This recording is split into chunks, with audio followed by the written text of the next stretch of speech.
El cinema l'hem viscut i l'hem valorat moltes vegades com un art de creació que ens permet evadir-nos, que ens permet entrar en un món de fantasia, alliberar-nos de moltes coses i, en certa manera, anar a la recerca de la felicitat.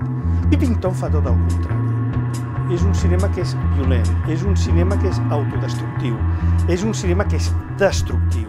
I tu, com a espectador, a mesura que estàs mirant tota la pel·lícula, desconeixes que la pel·lícula que estàs mirant és la pel·lícula, en certa manera, d'un home que t'està matant amb la seva pel·lícula. Pippington és una pel·lícula que t'està dient: et vull matar, no puc evitar matar-te. El cinema et pot matar.